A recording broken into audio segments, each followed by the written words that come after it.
যে ব্যক্তি নিজেকে আল্লাহওয়ালা বানাইতে চায়, যে ব্যক্তি নিজেকে মুত্তাকি বানাইতে চায়, যে ব্যক্তি নিজেকে জান্নাতি বানাইতে চায়, যে ব্যক্তি আল্লাহর রাস্তার কোনো আল্লাহওয়ালা বুজুর্গের সান্নিধ্যে মুরিদ হয়, সালেক হয়, তাজকিয়া আত্মশুদ্ধি করতে চায়, নিজের জীবন ভেতর বাহির সুন্দর করতে চায়, এই সব কিছু সুন্দরভাবে যেন তার মধ্যে আসে এবং পুরা ইসলাম মানা, খেয়াল করেন কথা, পুরা ইসলাম মানা তার জন্য যদি সহজ হতে হয় তাহলে তাকে 6টি আমলে অভ্যস্ত হইতে হবে। কয়টি আমলে? আবার বলেন, কয়টি আমলে? এই 6টি আমলে যদি কোনো ব্যক্তি অভ্যস্ত হয় তো আল্লাহ তাআলা তাকে পুরা ইসলাম মানার, দিন মানার মতো যোগ্যতা, শক্তি, হিম্মত, তৌফিক আল্লাহ দান করবেন। ইমানের 77 শাখা আল্লাহ নবী সাল্লাল্লাহু আলাইহি ওয়াসাল্লাম বলেছেন, এই পুরা ইমান অতি অল্প সময়ে ধীরে ধীরে তার মধ্যে আত্মস্থ হবে, আসবে। হযরতের মূল ফিকির এটা। এই 1 সপ্তাহ খানকায় উনি এটা বুঝাইছেন যে আমার ফিকির, সারা পৃথিবীর মুসলমান যদি প্রকৃত অর্থে দিনদার হইতে হয় তাইলে ইমানের 77 শাখা, মানে পুরা ইমান, ইসলামের সবগুলো অংশ নিজের মধ্যে আনতে হবে, নিজের মধ্যে বাস্তবায়ন করতে হবে, তাইলেই সে পরিপূর্ণ দিনদার। কথা বোঝেন নাই আপনি? একটা লোক তো নামাজ পড়ে মাশাআল্লাহ, কিন্তু উনি মসজিদ থেকে বের হয়ে দোকানে গিয়ে সুদের লেনদেন করে, ওজনে কম দেয়, ধোকা দেয়, মালটার গুণাগুণ মিথ্যা বলে, এই লোকটা কি পরিপূর্ণ দিনদার? একটা তো আছে মাশাআল্লাহ, কিন্তু ওইটা তো নাই, ওইটা তো নাই। একজন নারী নামাজ তো পড়ে কিন্তু পর্দা তো করে না। একজন পুরুষ ছেলে মেয়ের খাদ্য খাবারের খরচ তো করে, কিন্তু তাদের জন্য টেলিভিশন, নাচ গান এটা দেখার জন্য ব্যবস্থা করে। তো একদিকে দিনদার একটা মানে, তো আরো 10টা মানে না, তো এই লোকটা কি পরিপূর্ণ দিনদার হলো? এই হযরত বলেন ইমানের 77 শাখা, এই সবগুলো শাখায় যে সমানভাবে মানে আমলে অভ্যস্ত হবে তাকেই বলা হবে পরিপূর্ণ দিনদার। তার জন্যই জান্নাত, তার জন্যই জাহান্নামের মুক্তি। সাহাবায়ে কেরাম ইসলাম মানছে কয়টা, ছাড়ছে কয়টা? কথা কয় না। মানছে কয়টা, ছাড়ছে কয়টা? আউলিয়ায়ে কেরাম, যাদেরকে আমরা আউলিয়া বলি, বুজুর্গ বলি, পীর মাশায়েখ বলি, তারা মানছে কয়টা, ছাড়ছে কয়টা? সব মানছে, সব মানছে। ঈমানও ঠিক করছে, ইবাদতও ঠিক করছে, মুআমালাতও ঠিক করছে, মুআশারাতও ঠিক করছে, আখলাকও ঠিক করছে, বাজারও ঠিক রাখছে, আবার কি নামাজও ঠিক রাখছে, স্ত্রী সন্তানের প্রয়োজন পূরণ এটাও ঠিক রাখছে, রাত্রি গভীরে তাহাজ্জুদের নামাজ, আল্লাহর বন্দিগি, জিকির, তেলাওয়াত এটাও ঠিক রাখছে। এজন্য পূর্ণ ইমানদার হওয়া চাই, পূর্ণ দিনদার হওয়া চাই। আমি বাপ কত সময় আপনারা আমার মুখে শুনছেন এই কথাটা, আমি প্রায় বলি যে ও আল্লাহর বান্দারা, বাবা, চাচা, মুরব্বীরা অনেকেই বলে এখন আর বয়স শেষ, 60-70 বছর হয়ে গেছে, ছেলে ফেলে যায়, মোটামুটি লাইন ফাইন করছি, অন আল্লাহ আল্লাহ করিয়া কোনো রকম মরে গেলে হয়েছে, মরলেই হয়েছে, কবরে যাওয়ানোর বাকি আর না। আমি সব সময় বলি যে বাপ, কোনো রকম কবরে যাইয়েন না, কোনো রকম প্রয়োজনে চেষ্টা করেন আর কিছুদিন বেঁচে থাকতে। চান যে দুনিয়া থাকতে পারেননি, প্রয়োজনে জিফুত্রে বলেন যে টাঙ্গাইয়া তুই তো কোনানে আমনে রে, যাতে আপনি না মরেন। কারণ কোনো রকমে মরলে বিপদ আছে, কোনো রকম বাঁচলে তারপরেও যাই পারেন আপেল মালটা আরো কিছু খাইতেন পারবেন, কিন্তু কোনো রকম মরলে ফেরেশতার ফিরায় কবরে আপনি থাকতে পারতেন না। ঠিক কিনা বলেন না কেন? আল্লাহ কি আপনারে আমারে কোন রকম কবরে যাইতে কইছে? তো আপনি দি কোন রকম যাওয়ানোর লাইন ধরছেন। ওয়ালা তামুতুন্না ইল্লা ওয়া আনতুম মুসলিমুন, এর মানে কি পূর্ণ মুসলমান না হয়ে মৃত্যুবরণ করো না। তা আপনি দি কোন রকম রব্বুল আলামিন বলেন, ইয়া আইয়ুহাল্লাযীনা আমানু দুখুলু ফিস-সিলমি কাফা, হে ঈমানদার মুমিন, পুরাপুরি ইসলামের মধ্যে পরিপূর্ণভাবে প্রবেশ করো। দূর একটা আছে 10টা নাই, 10টা আছে 20টা নাই, এমন আপনি যদি বলেন আমি পারবো, পারবেন, আপনি পারবেন, আপনি মানুষ, আপনি গরু ছাগল না। মানুষ পারবে বলেই আল্লাহ তাআলা মানুষের জন্যই বিধান দিয়েছেন, ঠিক কিনা বলেন না? ফেরেশতাদেরকে বলছেন আমি জানি যা তোরা জানোস না তা, আমি বুঝাই বানাইছি মানুষ, আমি পারবে সে, আমার হুকুম মানতে পারবে, আমার দ্বীন গ্রহণ করতে পারবে, আমার শরীয়ত নিতে পারবে, আমার বিধান তারা পালন করতে পারবে, এই যোগ্যতা দিয়েই আমি মানুষ বানাইছি। অতএব পারবেন আপনি বলে যে ভুল হয়ে যায়, ছুটে তো যায়, গুনাহ তো হয়ে যায়, নাফরমানি তো হয়ে যায়। আরে তো চমৎকার বিষয়, আল্লাহ তাআলা বলছে বান্দা রিমুভার তো আমি রাখছি, মুসাবার জন্য তো আমি রাখছি ব্যবস্থা। যতবার হবে গুনাহ ততবার তওবা করবা, ততবার তওবা করবা, বারবার তওবা করলে আমি পুনরায় তোমারে আবার মুত্তাকি বানায় দেব। অজু তো ভাঙবেই, আবার অজু করবা, তাইলে তুমি নিয়মিত অজুওয়ালাই হয়ে যাবে। কথা বোঝেন না? একজন মানুষ যদি নিয়ত করে আমি সর্বদা অজু সহ থাকবো, তাহলে এ বেটা তার পেশাব করতে পারত না। কেমনে করবে পেশাব? ওমা অজু ভেঙে যাবো না? কথা বলেন না কেন? তার মানে কি? তার মানে কি বলেন?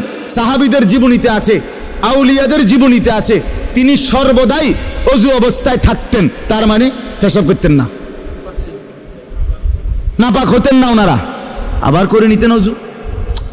যিনি বারবার অজু ভাঙলেই আবার পুনরায় অজু করে নেয়, তারে কি বলে না অজু ভাঙছে এটা বলে না, তারে বলে উনি সর্বদা অজু অবস্থায় আছেন। যে গুনাহ হলেই মাফ চেয়ে নেয়, তওবা করে নেয়, আবার ছেড়ে দেয়, আর করবে না ওয়াদা দেয়, আবার চেষ্টা করে গুনাহ আর করব না, আল্লাহ তাআলা বলে তুমি মুত্তাকি থাকবা, তুমি আল্লাহওয়ালাই থাকবা, তুমি জান্নাতি হইবা। তো আর সমস্যা কি? তো আর সমস্যা কি? 1000বারও যদি তওবা ভেঙে যায় আবার করো, আবার ফিরো। এজন্য বাপ আমরা প্রত্যেকেই পুরা দিন মানতে হবে, ইমানের 77 শাখা সবগুলো মানতে হবে, পুরা দিনদার হইতে হবে। আর এর জন্য বিশেষ শক্তি সঞ্চয়ের জন্য, শরীরের মধ্যে ভিটামিন শক্তি আনয়নের জন্য 6টা জিনিস লাগবে। 1 নাম্বার, এই 10 আয়াতের আলোকে বলতেছি, 1 নাম্বার হলো কিয়ামুল লাইল, তাহাজ্জুদ নামাজ, রাত্রিকালীন নামাজে অভ্যস্ত হইতে হবে।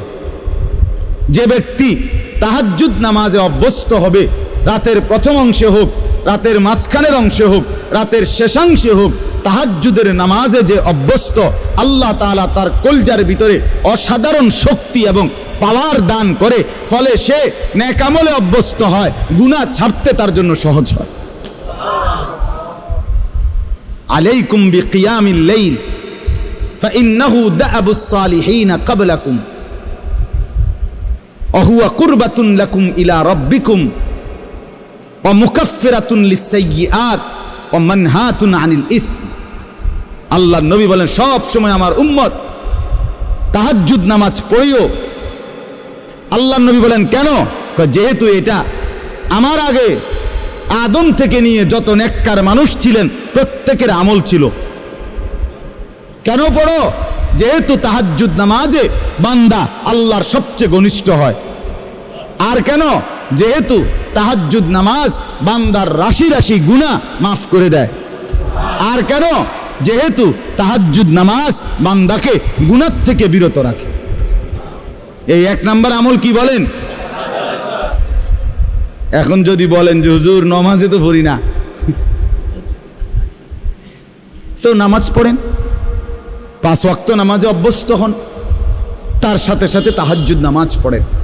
4 রাকাতই হোক, 8 রাকাতই হোক, 2 রাকাতই হোক, অল্প অল্প করে যারা আলহামদুলিল্লাহ নামাজি আছেন নিয়মিত, আপনারা প্রত্যেকেই তাহাজ্জুদ নামাজে অভ্যস্ত হন।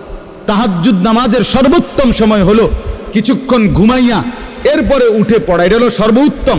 বাকি সমস্ত ওলামায়ে কেরামের মতামত এটা যে যদি কেউ কষ্ট হয় নাই পারে কোনোভাবে, তাহলে কমপক্ষে যদি এশার নামাজ আদায় করার পরে সে যদি ঘুমানোর আগেও তাহাজ্জুদ নামাজের নিয়তে 4 রাকাত 6 রাকাত 8 রাকাত নামাজ পড়ে নেয়, তো আশা করা যায় আল্লাহ তাআলা তাকেও তাহাজ্জুদের নিয়ামত দান করবেন। ঠিক আছে না? ইনশাআল্লাহ চেষ্টা করবেন, চেষ্টা করবেন। 2 নাম্বার, কোরআনুল কারীমের বেশি বেশি তেলাওয়াত, সহজভাবে, সুন্দরভাবে, বিশুদ্ধভাবে, সঠিকভাবে, একবারে মনের মধ্যে আল্লাহ তাআলার মহব্বত আর ভালোবাসা নিয়ে, অর্থাৎ বিশুদ্ধ কোরআন তেলাওয়াত, তারতিলুল কোরআন। 2 নাম্বার কি বলেন না? না শুধু কোরআন তেলাওয়াত করলে হইতো না, বিশুদ্ধ কোরআন তেলাওয়াত। বলেন 2 নাম্বার কি? যার বিশুদ্ধ নাই, বিশুদ্ধ করতে হবে। আমি ওনার এই বয়স কি আসেনি, কোন বয়স নাই?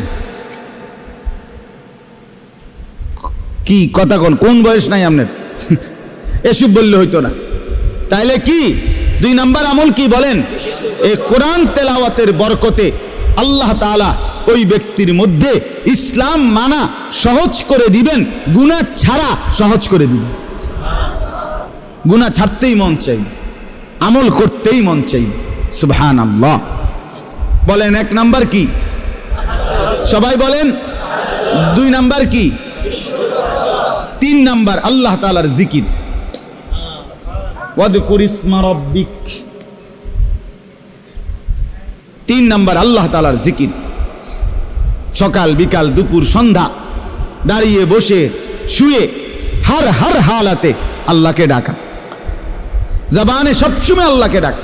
সুবহানাল্লাহ, আলহামদুলিল্লাহ, আল্লাহু আকবার, লা ইলাহা ইল্লাল্লাহ, সুবহানাল্লাহ, আলহামদুলিল্লাহ, আল্লাহু আকবার, লা ইলাহা ইল্লাল্লাহ, সুবহানাল্লাহ, আলহামদুলিল্লাহ, আল্লাহু আকবার, লা ইলাহা ইল্লাল্লাহ, আস্তাগফিরুল্লাহ, আস্তাগফিরুল্লাহ, আস্তাগফিরুল্লাহ, আস্তাগফিরুল্লাহ, আস্তাগফিরুল্লাহ, আস্তাগফিরুল্লাহ, সাল্লাল্লাহু আলাইহি ওয়াসাল্লাম, সাল্লাল্লাহু আলাইহি ওয়াসাল্লাম, সাল্লাল্লাহু আলাইহি ওয়াসাল্লাম, সাল্লাল্লাহু আলাইহি ওয়াসাল্লাম।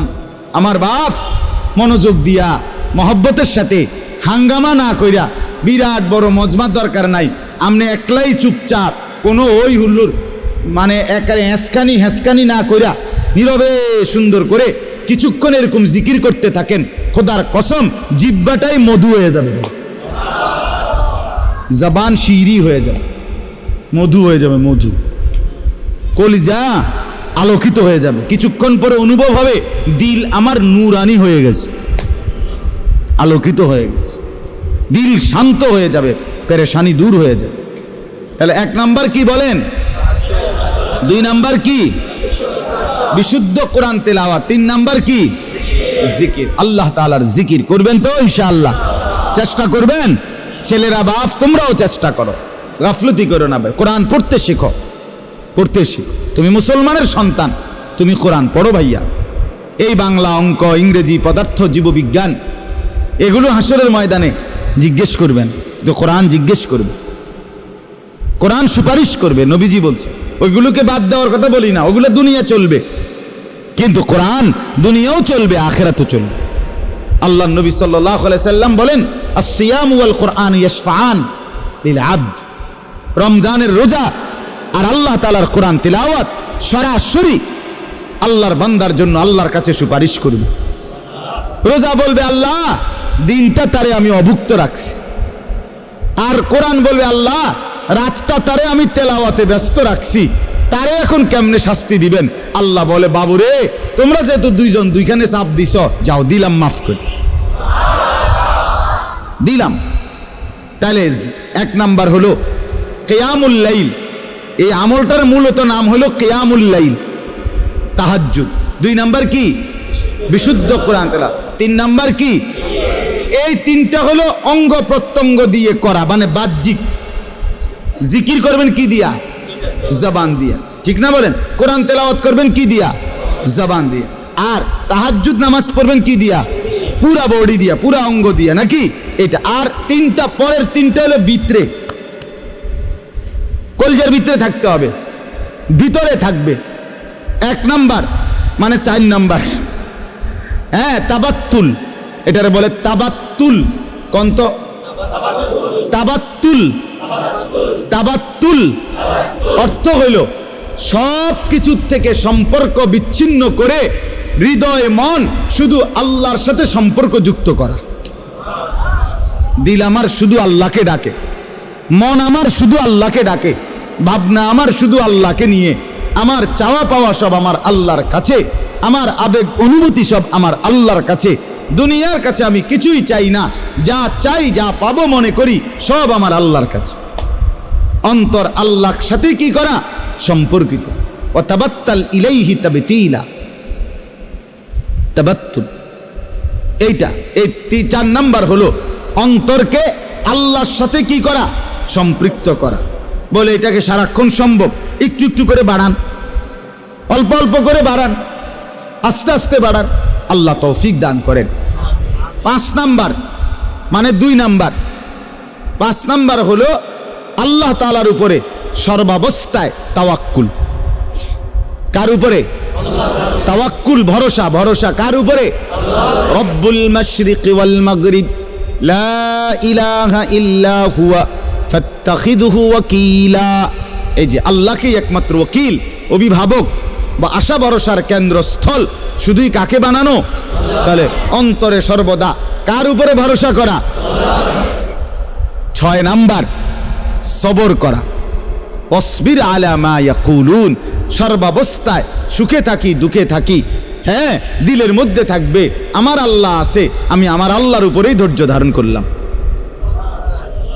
তাইলে বলেন, 3টা, পরের 3টা হইল আল্লাহর সাথে অন্তরকে সম্পর্কিত করা, 2 নাম্বার আল্লাহর উপরেই ভরসা করা, 3 নাম্বার সর্বাবস্থায় কি করা?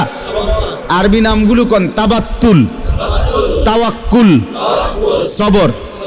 তাবাত্তুল, তাওয়াক্কুল, সবর। তাবাত্তুল, তাওয়াক্কুল, সবর। 1 নাম্বার কিয়ামুল লাইল, 2 নাম্বার তারতিলুল কোরআন, 3 নাম্বার জিকির, 4 নাম্বার তাবাত্তুল, 5 নাম্বার তাওয়াক্কুল, 6 নাম্বার সবর। 3টা বাহিরে, 3টা ভিতরে। এই 6টা পুরো ইসলাম না, মানে এই 6টায় অভ্যস্ত হইলে বাকিগুলো আস্তে কান টানলে মাথা আসে, সহজ হয়ে যাবে, সহজ হয়ে যাবে। বিশেষ করে তাহাজ্জুদ নামাজ, বিশেষ করে কোরআন তিলাওয়াত, আল্লাহ তাআলার জিকির, এই 3 আমল যখন চালু থাকবে ধীরে ধীরে মজাই লাগবে, অন্তর নূর হবে, আমল করতেই মন চাইবে, গুনাহ দেখলেই ঘৃণা লাগবে, গুনাহ দেখলেই অপছন্দ লাগবে। আল্লাহ তাআলা আমাদেরকে তৌফিক দান করেন। আমার শায়েখ আল্লামা মুফতি মুশতাকুন নবী সাহেবের একটা সুন্দর কথা শুনাই। আমার দেখা আমার হযরত আল্লামা মুফতি মুশতাকুন নবী সাহেব খুব বেশি জিকির করে, উনি একেবারে বেশি জিকির করে। ওনার যদি আপনি 100 না 1000 বয়ান শোনেন, তো 1000 বয়ান এই শুনবেন উনি কিসের কথা কইছে। বয়ানও করে জিকির, নিজেও করে জিকির। আমি মনে করেন কুমিল্লা থেকে সিলেট হুজুরের সাথে 6 ঘন্টার সফর, অনেকবার গেছি হুজুরের গাড়িতে করে। আমার গায়ে হেলান দিয়া হুজুরে শুইছে, মনে করেন আমি দেখছি শুইয়া লাইছে, ঘুমায়ে পড়ছে। যতবার ড্রাইভার মাসুদ ভাই গাড়ি কোনো কারণে ব্রেক করে, সাথে সাথে নড়ে ওঠে না, এই নড়লেই দেখি উনার মুখ দিয়া লা হাওলা ওয়ালা কুওয়াতা ইল্লা বিল্লাহ, সুবহানাল্লাহ, কোনো না কোনো একটা তাসবিহ পড়ে। তবে এটা না দেখলাম ঘুমায়। আমি অনেক দিন দেখছি এটা মাকিরি ভাই, এটা কি ধরনের জিন্নি, কোনো আদত হয়ে গেছে, অটোমেটিকলি নড়লে চড়লে জিকির করে, জিকির করে, আল্লাহ তাআলার জিকির করে।